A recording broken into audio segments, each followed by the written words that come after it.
All right. So hopefully this thing is on. Hopefully you can hear me. I can't really tell if my audio is coming through. So let me know in the chat if you can hear me right now. But welcome to the At Home Songwriting live stream. Wanted to go live a little bit and just hang out with you, answer any questions, maybe chat about what you have going on in your songwriting, what you're doing. With your creativity, with your songwriting. Paul Beckerman here says he can hear me. Awesome. Even though Paul has tried not to hear me before, but there you go. But welcome, Paul. Good to see you here. But tonight I just wanted to go live and see who's out there, see, kind of what people want to talk about. And MC Hammer's in the house, which is great. MC Hammer can hear me. So things are working. Um, MC Hammer's too legit to quit. So that's great. So, um, yeah, what's going on with everybody? I know on the channel I posted a video on Friday morning, and I made a video about 70s music because I think there's such a plethora of really great songs that come out of the 70s. I don't know if you've watched the Billy Joel documentary that's on HBO Max. If you've watched some of the information or stuff that's out there on like Carole King, the Beatles. The 70s were kind of a time where singer-songwriters really became what has changed music for a long time. And I know some people commented and said, it started in the 60s, but then the 70s moved into it. But what's exciting about the video that I posted is it's kind of going like mini viral. So I've had about 3,000 views in the last 4 days, which is like really big for the channel. So thanks for everybody who's been watching it, sharing it. It seems to be tapping into something. So if you've watched the video, let me know your thoughts. Also want to say hi here to D. Welcome to the broadcast here tonight. So I'm totally winging this. I really didn't prepare a whole lot on my end to go over because I wanted to see what kind of questions everybody might have on songwriting, or maybe things you want to talk about. It's an interesting time in songwriting, especially for all of us who are independent, because we have so much ability to get our music out into the world, but there's also so much noise out there as well, because you've got they say 120,000 songs uploaded every day to Spotify. So how do you get noticed? How do you get noticed on YouTube, where there's, a lot of just a ton of videos out there?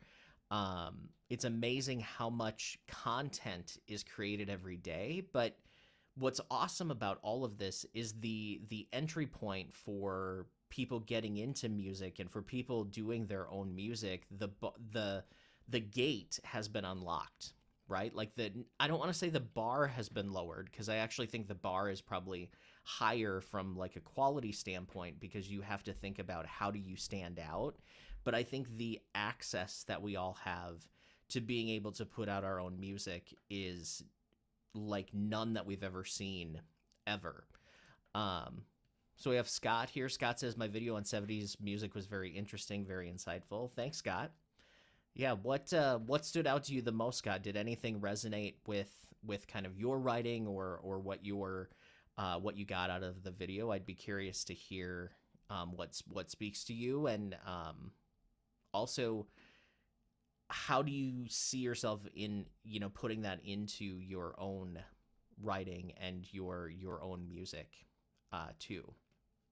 So what have I been up to? So I recently wrapped up the pro writer group that was part of At Home Songwriting. So for those of you who might be new to the channel, I have At Home Songwriting, where I have online courses. I've done coaching in the past. I've also had membership groups, but my website is athomesongwritingcourses.com. And I recently wrapped up the pro writer group And I did that for a little over a year, and we had so many great meetings. We had weekly meetups, we did lots of songwriting exercises, we did lots of assignments. And for me personally, it felt like I was neglecting my own creativity and my own um, songwriting. So I decided that I was going to step back from some of the teaching stuff that I was doing. So I'm not doing as much coaching. I, wrapped up the pro writer group. But I wanted to get back into being a songwriter and an artist myself. So I've been working on 50 songs, and this is writing and recording. So from start to finish, 50 songs. And I want to pick like the top 12 that are going to actually make an album. So I have 2 songs that I know that are going to be on the album because they're going to be singles. So I have a single coming out called Might Be Trouble. That's coming out September 15th. And then about a month after that, on October 20th, I have a single coming out called Digital Masquerade, which is the title track actually for the album. But the album itself isn't actually even done. So I have about 48 songs in the can, and I've been working on this thing since October of 2023. So coming up on almost 2 full years. And I want to not only put the music out streaming, but I'm also going to do some direct to fan. So before you will be able to stream the whole album, it will be available on a direct to fan platform. I think I'm leaning towards even.biz. So even is similar to like a Bandcamp. But I've known some people who have had success with even, so I might be giving that a shot. But I'm also going to be pressing some CDs. So I have not really done physical copies of things for many, many years. I was definitely much more active in the music marketing, music promotion, releasing projects back in the late 90s and early 2000s. So this album is going to be fun to put something out and actually see if some people will support what I've been doing. And just like many of you, I'm not necessarily expecting to make money, and I don't make the music in order to make money. Sometimes people think if you say you don't do art to make money and then you ask for money for a project, some people say, well, I thought you said you don't want to do art for money. And it's like, well, no, I'm not creating the art in order to get the money, but there's nothing wrong with an artist monetizing what they do. So I'm going to try to monetize a little bit. Going to the chat here, it looks like, yeah. So Paul says, with the ease of publishing, the focus seems to now shift to marketing and getting seen in the midst of the flood of music. Absolutely. So I've been kind of studying, how do you do that, right? Like, how do you even get some attention online? And there's this, I guess you would call him an influencer. I guess you could call him a marketer. Andrew Southworth, who you might watch his videos. I'm not affiliated with him. I don't know him. I've thought about maybe reaching out and trying to get him on the channel, but he talks about how using meta ads or Facebook and Instagram ads can help you get people coming to your music. So over the last few weeks, I actually have been running some meta ads, and my conversion rate has been about $1 a click or $1 a stream. So it's not cheap, right? But I've had a high number of people saving my songs, and also a high number of people going into my catalog and adding songs to different playlists, and then also following me as an artist. So I dropped a little over $1,000 so far, and I've had like 1,400 streams and a bunch of saves, a bunch of playlists. I think over 200 playlists that I've been added to in the last couple of weeks. So there's no way I'm going to make the money back, right? Like, streaming in order to make $1,000, you have to have, 300,000 streams. Like, not going to happen. But I'm looking at it as an investment in the long run, where the next time I put something out organically, the next time I upload something, those people who have followed me or those people who have added something to a playlist could then potentially see what I'm putting out just in an organic way, which I had about 28 monthly listeners before I started doing this ad campaign. And I think today I have surpassed like 300 monthly listeners. So I had huge activity from running ads. And like I said, I ran over just a little over $1,000 on that. So as Paul's talking about focusing on the marketing, I think that's the key, right? And I think the thing for me is, with anything, you have two things. You have time and you have money. So if you don't have money to put into marketing, you're going to have to invest time, right? So what does time mean when it comes to independent music promotion, right? So that means making social media posts. That means gigging. That means doing interviews, reaching out to blogs, trying to do press, trying to do different media things. So like, that's the time, right? It takes a lot of time. It takes a lot of effort. Whereas you can also invest money, which means you either hire people to do the things or you do ads, right? So like I said, I'm experimenting a little bit with this, but I came up in music and I was much more in tune with how do you get an artist making money back in the early 2000s and the late 90s, and things have changed a lot. So I'm kind of going into this with just the mind of a student and trying to figure out, how do I sort of navigate all of this, and can I actually have some fun with it, and is it actually something I want to do, right? So fortunately, it's been an interesting experience, and I'm actually having fun seeing a little bit of things happening with the music. Paul also said, what have I learned from my 50 song experience? So for those of you who might have just joined, I'm writing and recording 50 songs, and then I'm going to release the top 12. So I've been working on this since 2023. What have I learned? One of the things that I think is interesting is there are, within this 50 songs, there are actually what I would call eras, right? Like, there's times where the songs have different feels. There's times where the songs have different genre. I can tell where I've been in certain mental places over the course of the last 2 years. So it's interesting that it definitely feels like an evolution from a music perspective.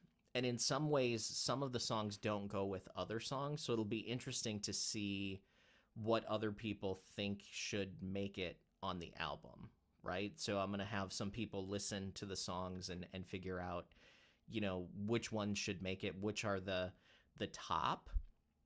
What else have I learned?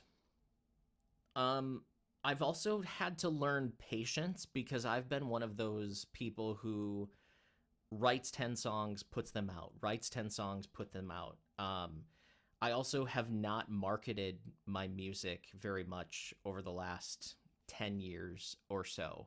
So I think just trying to figure out, who the heck am I as an artist? Like, even when you run ads, it will ask you, like, who are similar artists? And like, I struggle to say who are similar artists to me besides my main influences, but at the same time, I'm not exactly them.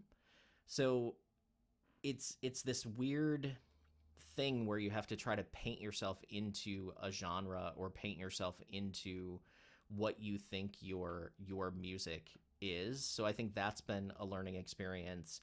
I also think I've learned that with the patience thing, that the music that may be old to me, like the songs from 2023, like I've heard them so much, like they seem like old news, but I have to remember that they're new to everybody else. So that has been a really a mental shift for me as well. Bradford Knight says, greetings to all. Says, thank you, Chad, for doing your thing and being you. Oh, thank you so much. Thanks, Bradford. You know, in this world of AI and this world of just social media, like, I feel like the best way to be now is to be 100% just whatever you are, right? Like, be the best you that you can be, and the people who are supposed to like it, the people who are gonna like it, the people who are going to be with you for the long run, they're just gonna be there, right? I think it's good to understand quickly that the more people you pull into the circle, sometimes the more generic your work becomes. And it's tough because someone like me, when you have a YouTube channel, you want people to watch, right? Like you want people to listen to your music, you want people to watch your videos. You don't want to just be putting stuff into the void, and it's really easy to get sucked into checking stats and checking you know, how many views have you gotten today, how many plays have you gotten today, what can I do to sort of hit that algorithm. You know, everybody talks about the algorithms. How do you get the algorithm to like you? And over the course of doing this channel, also learning more about Spotify, you know, the algorithm doesn't help or hurt. The algorithm is designed to give people what they want. So if you can show these machines that whatever you're doing connects with a certain type of audience, it will feed that to that certain type of audience. And I think the more you focus on trying to be viral or trying to hit as many people as possible, you automatically start to water down your authenticity. And I think it's this weird mental game where I resonate with artists and people that are very authentic, but at the same time, I'd like more people in my audience, but it just takes time. So I actually have a video coming up. I think it's this coming Friday, actually. So Friday at 9 a.m. I did a video about how changing your perspective from like that instant gratification, like I have to learn songwriting next week, or I have to write great songs like within a month. What if you changed your perspective to where could I be in 5 years, right? Like changing this whole mindset of instant gratification, trying to get past you know, the sort of that you know, we want everything now. And I think that's where this love of AI is coming from. Paul says, in the age of AI, authenticity is the only way we continue to cut through. Absolutely, because AI is only giving you things that have been done before. And I think by definition, it's giving you the average, right? It's giving you what people most likely would do. D says, if I'm not a performer, can't sing, what are the steps to get songs heard by artists looking for good songs? So great question. So you have to, again, you have to start where you are. And what I mean by this is if you are not a professional songwriter, if you are someone who's more at, I would say, like the beginner or intermediate, maybe even the advanced level, but you're not super connected, you need to start by working at contacting artists that are at a similar level, right? So, you know, artists who are signed to labels, artists who have management, artists who are more established, they're probably not going to roll the dice on a new writer, right? Because there's no track record. So one of the things to think about is, how do you connect with artists that are coming up, because you're not going to get to a Taylor Swift. You're not going to get to, a Sabrina Carpenter. You're not going to get to these huge artists that, number one, Taylor Swift writes her own songs, so she doesn't need anybody to help her. But, you're not going to get to that level unless you come up with somebody. So I think the way that you get heard is, first you have to write kick-ass songs, not good songs, not just songs that the artist could write themselves. You have to outright what they've already done, and you also have to outright all of your competition. And who are your competition? Just look at the charts, right? Like, so your bar is whatever is on the charts. And if you're not a performer and you can't sing, you really should figure out how to get professional demos done, or people that that can sing your songs. And the thing is in this day and age, there's no excuse for a songwriter not to have a kick-ass demo, right? And people will instantly say, well, I use AI for the demo.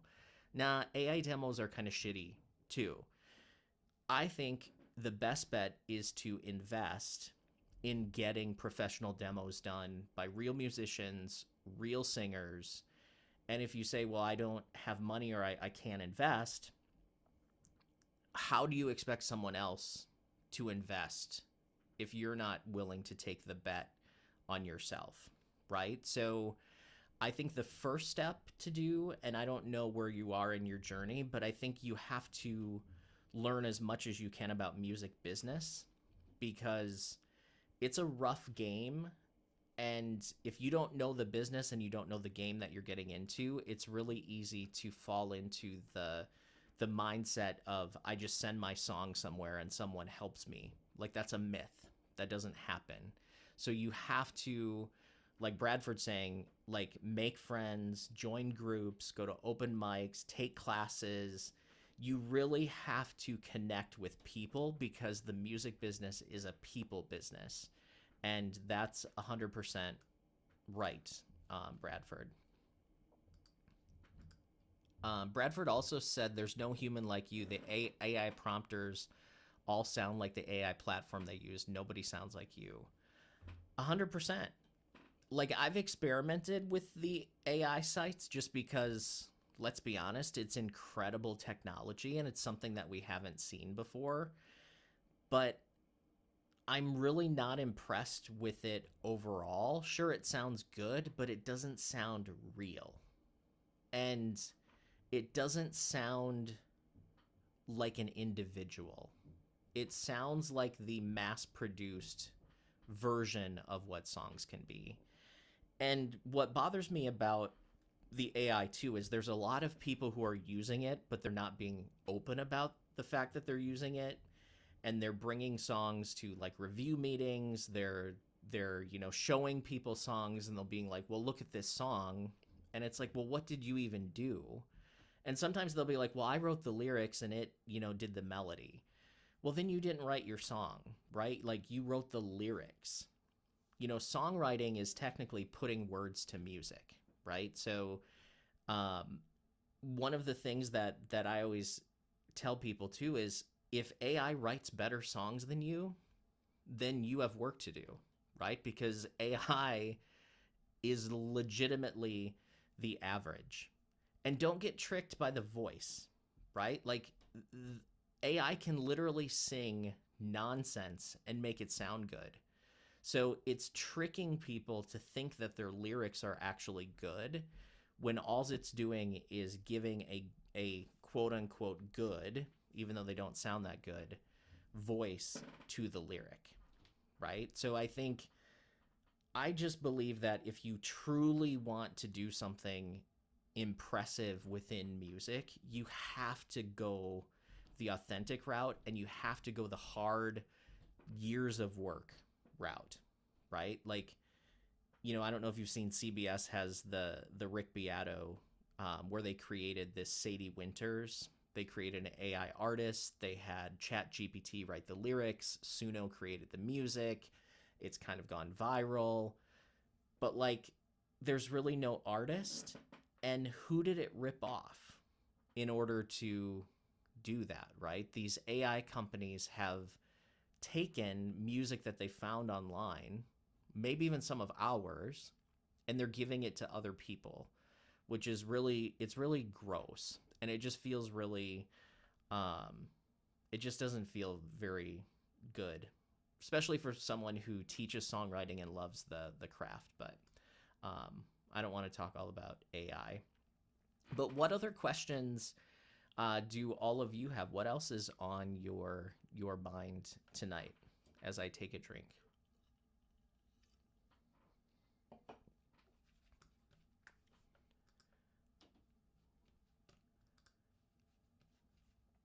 People are shy.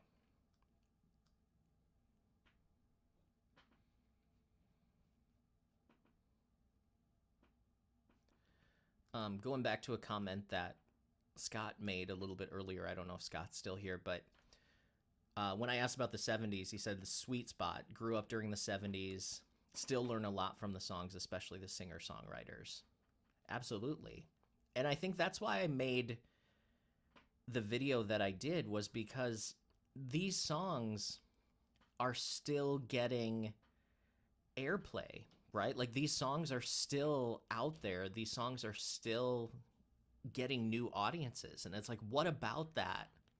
What about those songs makes that happen, right? So, you know, as a songwriter, it's like, how do you capture that?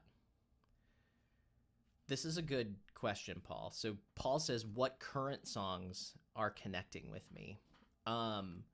So one of the songs that I really, really like is the new Doja Cat song called Jealous Type. It has like an 80s pop feel to it, which is my prime, right? Like the mid to late 80s. Like, to me, that was when music was just like, that's my sweet spot for music. And I think my songs have that 80s and 90s kind of feel to them. But the new song by Doja Cat called Jealous Type, that is one that I really like, playing that a lot. What else have I been listening to? There's a new artist. I think she's relatively independent, but her name is Carolyn Kingsbury.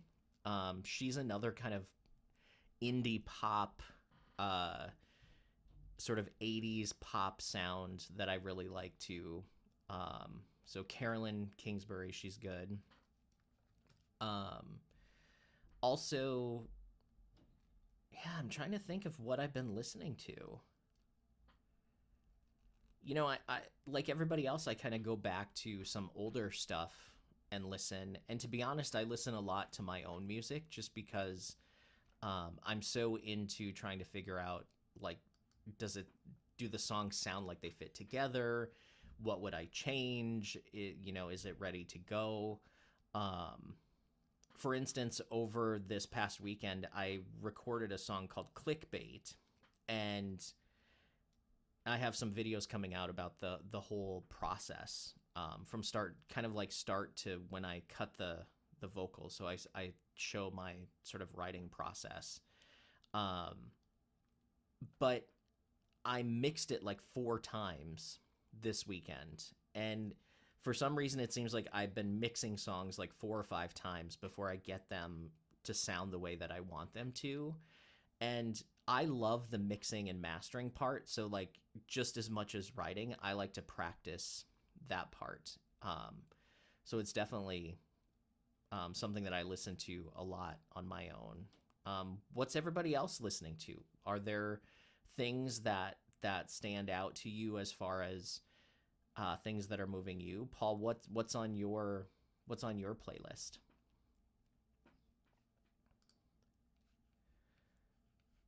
And Dee said, Paul Beckerman, thanks for insight. Thanks, Chad. Yeah, you're welcome.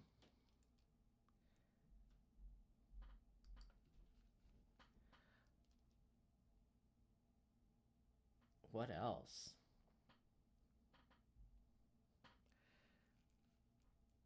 Lives are fun when, and I think there's a delay too when the chats come up. So one of the things that I did recently too is um I redid my website. So you can listen to some of my new songs at chadshankmusic.com. And not only did I add some music, but I also created a new blog. So on I would say about a weekly basis, or whenever I feel the urge, I am going to kind of post what I've been up to, what's on my mind, what's going on. So definitely check out the website chadshankmusic.com for that.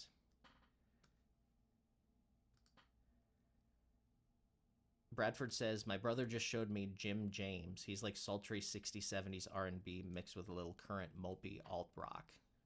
That sounds interesting. Jim James, that's a cool name too. Paul says, I've been listening to the new Jason Isbell album, some old Nathaniel Ratliff. Yeah. The new Jason Isbell, is that the Foxes in the Snow, Paul? It's been out a little bit, but unless he came out with something new that I missed. Bradford says, how important is having a professional looking and easy to navigate web page? You know, some people will say that web pages are kind of like things of the past, right? Because everybody's kind of using social media. But I think for me, I think a web page is where you get to own the creative control, right? So on your own web page, you have the ability to put whatever you want. If you want to share images, if you want to share blogs, if you want to share music, if you want to collect people's email addresses in exchange for something, one of the things to think about with social media is any one of these sites can be shut down for any number of reasons. And if your audience is only on the social media sites, if it goes away, so does your audience, right? So some of the advice that a lot of people will give is if you can own the channel, if you can own, and when I mean channel, that just means the way of getting things out to people. That is better. But how important is it to have easy to navigate? I think it's very important in today's world because most people are on their phones. So not sure where everybody's watching this, but some of you are probably watching this on your phones, and a high percentage of people watch mobile. What's interesting about YouTube is the majority of people, I think like 89% of my viewers watch on their phones. The next highest way that people watch is computer, and then the third highest way that they watch is television, which is super cool that people actually watch this stuff on TV. And like my partner and I, we have YouTubers that we watch, and we watch YouTube on our TV all of the time. And YouTube has actually surpassed Netflix in the number of people who watch. So YouTube, for people who are thinking of how do you reach people, how do you develop a following, how do you develop an audience, YouTube is a powerful place where you can kind of do a lot of stuff. So YouTube can be a hub of sort of your creative world. And I'm thinking about doing a workshop, and I'm nowhere near a YouTube expert, but I've had this channel for about 4 years. So I started doing this seriously in the fall, October of 2021. So we're coming up on 4 years. And I basically had no subscribers. I have recently surpassed like 8,100 subscribers, which in the grand scheme of YouTube, that's still nothing. But to think in 4 years, I've added 2,000 subscribers a year. And I think I surpassed like 275,000 views. Like if you think about that, like 275,000 times people watched something that I put out.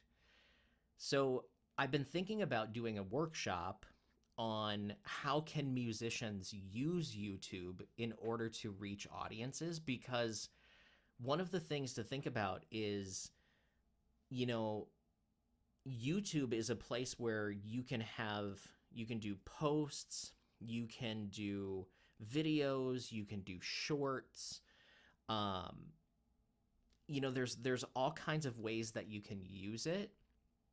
And as Paul says here too, like YouTube is the number 2 search engine after Google. Well, YouTube is owned by Google, so it's in good company. But I just think that there's value in this world where people are going to want to get to know you and your art, right? Like, I think the days of only liking the art will start to vanish, because the art could easily be created by a machine, right? So I think people are going to want to connect with the artist, whether that's music, whether that's film, whether that is like visual arts, sculpture, all of these things. I think people are not only going to connect with the art, but they're going to connect with the art work. And when I say art work, I mean the work that goes into the art, right? So YouTube is a place where you can show your behind the scenes and you can show how you got to where you're going, because the imperfection is what AI will never show you, right? AI just instantly does something that's polished, puts it out. So yeah, hopefully that makes sense. Some other folks here. Dee has been listening to Grace Potter, CCR, Winona, Bonnie Raitt. Awesome. All of these are really great songwriters. So I love Bonnie Raitt, love Winona, CCR. Awesome. Bradford says, enjoyed the video I put out a week or 2 ago where I filmed my creative process. Yeah. So I have more of those coming, actually. The song that I was telling about, the song Clickbait, I actually show that process. Dave says, I listen to 92.3 WTTS out of Indy. It's a mix of classics, newer music that feels very much 70s. Yeah, Hona Kagan, Lumineers, the Red Clay Strays, 21 Pilots, Hosier, Camp. Awesome. That's cool. Is it that's what I'm saying about the 70s, right? Like the impact that time had, you still hear it not only in the actual 70s music, but I think when you incorporate that structure and when you incorporate maybe just the word craft. I was trying to think of a better word than craft, but it's really, when you incorporate that into what you're doing, it can give that longevity, because it's music that can be like, and I don't want to discount electronic music because I do electronic music, but there's a difference between someone who creates music with loops and it's production heavy, and there's a place for that. So that's not a negative comment, but there's something about songs that can be performed in different genres. And if the song is good, so the song is the melody, the lyrics, and maybe the chord progression, but the chords can change and the melody and the lyrics can stay the same. So it's really, we're talking about the melody and the lyrics is where the magic really happens. So Paul says many artists he knows use Patreon to both connect with listeners and monetize their work or fund their next project. Absolutely. Yeah. So Patreon obviously is a membership subscription based process. I think YouTube feeds Patreon really well because YouTube is a discovery mechanism, right? So YouTube's job is to give people who are interested in things the things that they are interested in order to have them gain ad dollars, right? So as a creator, you should think of ways of how can I create value and how can I use that so the algorithm presents what I do to people who might be interested. And then those people who might be interested could turn into Patreons. Um, do you also find, Paul, that because I know Paul is in Paul's involved with a lot of live music. So Paul, do you find that people are promoting Patreon through their live shows, or how are they gaining that audience? Like what is the build up to that? And Paul, do you have a Patreon? I guess I don't know if you're doing that. Be interested to find out.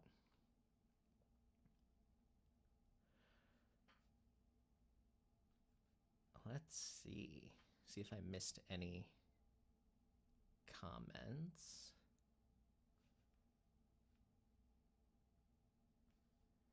Oh, Bradford had, when I was talking about creative control of a website. Yeah. That's one of the things that I think about a lot is how do I, maintain how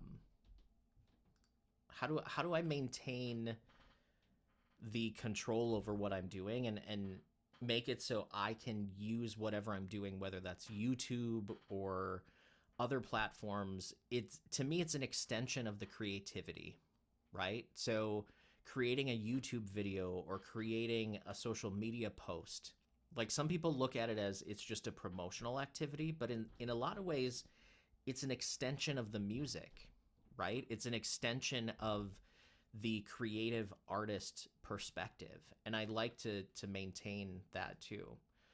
So Paul says Facebook and social, so that's cool. And then Paul, you do not have a Patreon, so we can't give Paul any money. Darn it, Paul.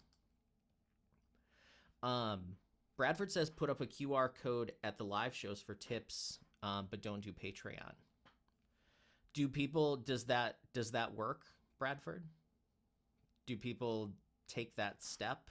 And when they give a tip, do you have a way to capture their contact information? Because I think that's one of the really important, yeah, Paul says no money for Paul. Nah, not worth it.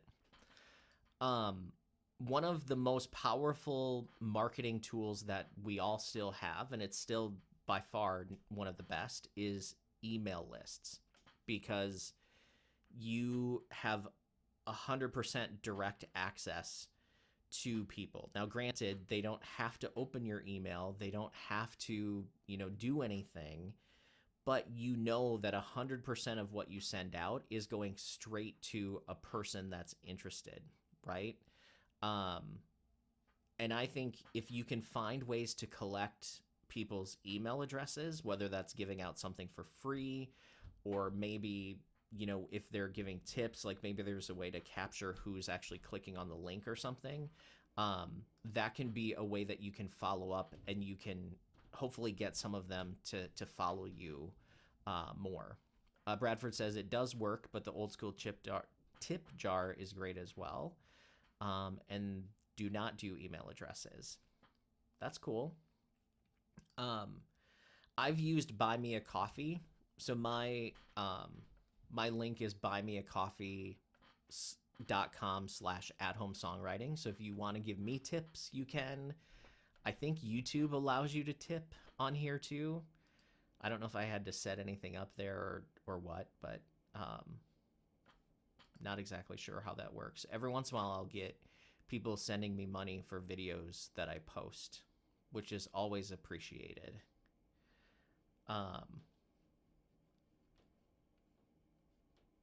So Bradford, tell me more about your music then. So obviously you're doing gigs. So is it a band? Is it is it you, a duo? Like what's the scoop on your music, and where can we find it? And Paul, what are you working on these days?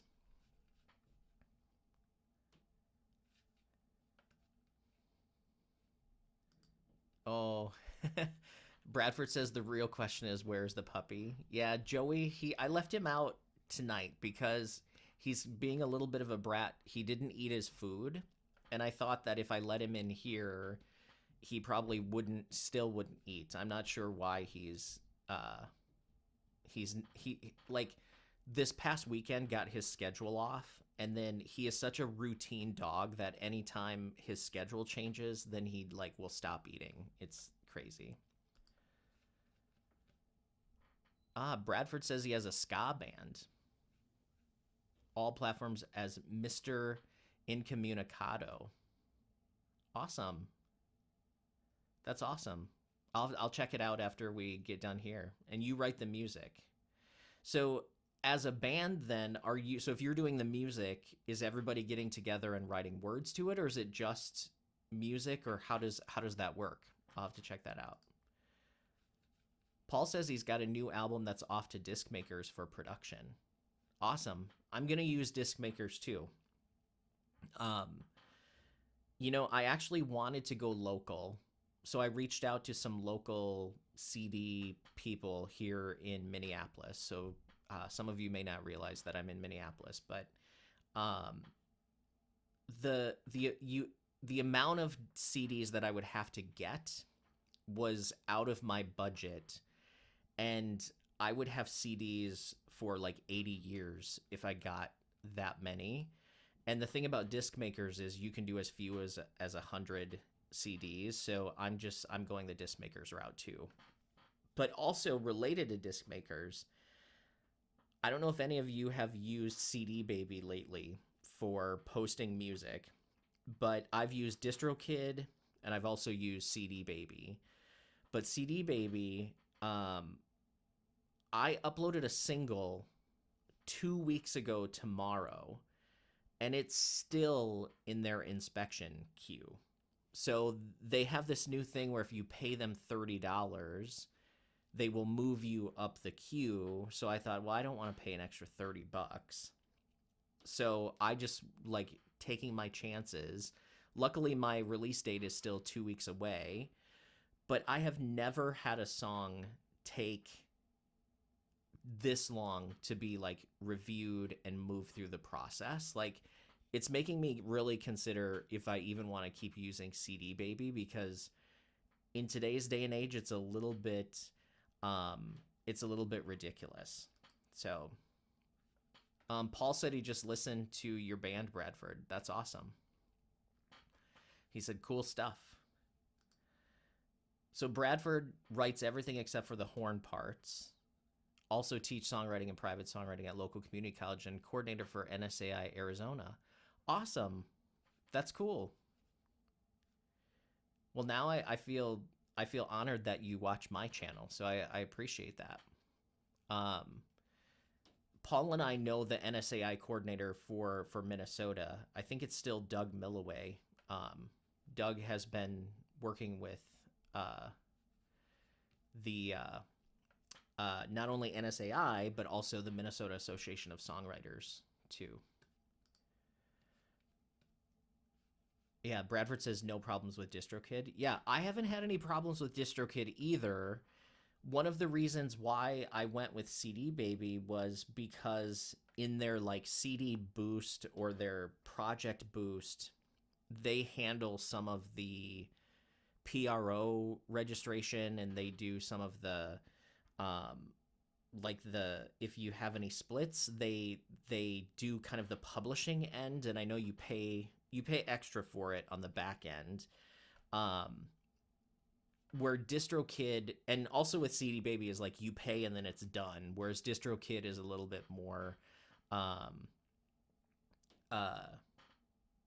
DistroKid's a little bit more where you pay kind of a la carte, you know what I mean? But I haven't had any problems with it either. Bradford says, always trying to learn, and you love what I do on here. Awesome. Well, thank you. Thanks so much. Sometimes when you first start a channel or when you do any of this stuff, you feel like you're just throwing things into the void. So it's awesome to connect. Bradford also says, Paul, thank you very much. It's interesting when you, as you do start to get more into releasing your own music, like everybody has opinions, right? Like some people are very pro DistroKid, some people are very anti DistroKid, some people are very pro CD Baby, anti. Like, I just think there's no such thing as the one way to do anything, right? Like there's no such thing as the right decision. There's just decisions, and then things shake out however they're going to shake out. And I think one of the things that, and now I'm going to start like talking out loud, thinking about channel stuff, is, there's a ton of songwriting advice out there.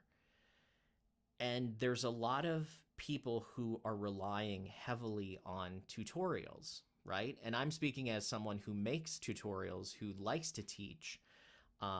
I teach for Berkeley. I teach with Andrea Stolpe's online group, her new EMC Institute, at-home songwriting. But there's no replacement. There's no replacement for actually doing the work, right? Like you don't learn what actually works and what doesn't work until you dive in and do the stuff. Because the person who knows the most is usually not the best writer, right? It's the person who writes the most. So one of the things I want to do is encourage people to get off of these sites. Maybe take something that you're trying to figure out, but and this sounds funny because I want people to watch my videos, but I also think that these videos create a sense of community, right? So I want you to take inspiration, but then I want you to go do. Bradford has a question. So this is the big question that I always ask, or people ask all the time too. Do you release music one song at a time, teasing it, and have I heard of that method, or a whole album? So growing up in the time that I did, I'm definitely a big album person. Like there's something about a collection of songs, there's something about an artist spending time on an album. But in today's day and age, I think singles are how you figure out what is resonating with your audience, right? So I almost think that people use singles as a test to see which one sort of responds the best, and then they put marketing dollars behind it. So to answer your question of myself, just my music, I've done singles when I haven't had an album. And I should preface this with, I have released hundreds of songs and done zero marketing, because besides this YouTube channel, like I just think making TikToks, doing like social media posts, like it is totally not my thing, right? I'm not going to be that person that's online every single day just trying to get likes and streams. Like that would take so much time and I wouldn't be able to make music. But a lot of people do, but that's where I think if you have a little bit of money where you can invest in the ads, you can take some of that out of the equation. So there is a guy, he goes by the name Manifest, which is Manafest. I think his name is Chris Greenwood. I could be wrong on that. But he has YouTube videos, and he talks a lot about using ads. And he's been able to garner like 130 million streams independently. And there's another guy by the name of Jend, Jend. And he is such an introvert that he doesn't want to do social media. So he does music releases. And there are these methods that people use where you can release singles that lead to albums. They call it like the waterfall method. I'm so new to it, Bradford, that I don't have any good advice, because I think it all depends on the music, right? I heard somebody say the other day that marketing will help a great song, but it will also help a bad song fail faster. And I kind of took that to heart, because it's like, if the song's not clicking, if the music isn't working, the marketing isn't going to help it, right? And quality is so subjective, where what one person thinks is good is not what another person thinks is good. So it you know, who's the judge of it? And what's interesting, and for myself, sometimes the songs that I really like are the ones that people don't necessarily like. So it's hard to even tell. So what some people will do is they will put out singles, and then they will see which ones sort of get the traction, and then that gives them the sense of direction. But for my project that's coming, I'm going to do 2 singles, and then the album's going to come out direct to fans. So I'm going to use even.biz. So you'll be able to pay what you want on Even. So you'll get the downloads before the streaming comes out, and you'll also be able to order the physical copy. So you'll have the physical copy and the ability to pay what you want for the downloads, probably about 6 to 8 weeks before everything else goes to streaming. So the singles are going to be the sort of streaming buzz getter, and then everything else will come out after that, but everything won't go to streaming until after it's in more of the direct to fan. So is that going to work? Maybe. It's what other people have done. I don't know if it'll work for my music, but that's part of the fun, right? That's the experiment. So we'll see. So hopefully those of you watching this will you know, support me in that. So Bradford says, thoughts on Bandcamp. So in my Bandcamp is awesome. One of the reasons why I am going to use Even instead of Bandcamp, and some people do both, Bandcamp lets people sample all of the music. So there's some theories that when people can sample the music, that can drop your actual, like, people who are buying it, right? So, and then some people will say, well, how why is someone going to buy it if they can't hear it? But that's where you use your social media. And like, for me, I have this YouTube channel, and then I actually just started Chad Shank Music, which as of today, I think I have like 10 subscribers. And I'm going to do lyric videos. I'm going to do like little, I guess you could call them visualizers for my songs.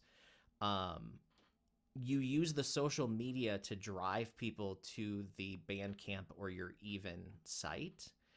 And with Even, they have to pay to hear it, whereas Bandcamp, they can sample it. A difference, though, is Bandcamp has discoverability. So Bandcamp actually has where people can discover you through their platform. So they have kind of their own, like, I guess you could call it algorithm. And so there's a discoverability portion to Bandcamp, which is a benefit, right? Even does not have that. So Even is 100% the traffic and the audience that you bring to it. So the people who are coming to your Even page found you through your other work, whereas on Bandcamp, they could find you through Bandcamp. So is either one better? I mean, no. It just depends on what you want to do with your music. Like, there are people who are very successful on Bandcamp, and there's also people who are really successful on Even. I like the idea of Even because there's something about having it be warm traffic from whatever I'm doing, and then being able to have people purchase it for like the pay your own price type of a thing. So it's one of those things where it just really depends on what you're looking for. And yay, I got another sub. So Bradford, thank you. Awesome. Lucky number 11 coming up. Awesome. Well, we've been going about an hour here. My voice is starting to feel like it's wearing out a little bit. So I'm probably gonna wrap up. Um, but I appreciate you all hanging out for a little bit tonight. Put in the comments if there's any types of videos you want to see. Um, yeah, Bradford asked, "Will I post these on the channel afterward?" Yep, yep. So this will be posted in perpetuity, so to speak, after this. So yeah, it serves a couple of things. So it gives us a chance to connect, and then also it stays up. So I appreciate you all for hanging out, and I've got a new video coming here Friday morning at 9. And then also September 15th is going to be the first single off of the album. I'm dropping a lyric video, and it's going to be out in the streaming platforms and things as well. But yeah, I'll keep you posted on the journey. But hopefully everybody has a great evening or whatever time of the day it is where you are. And I'll see all of you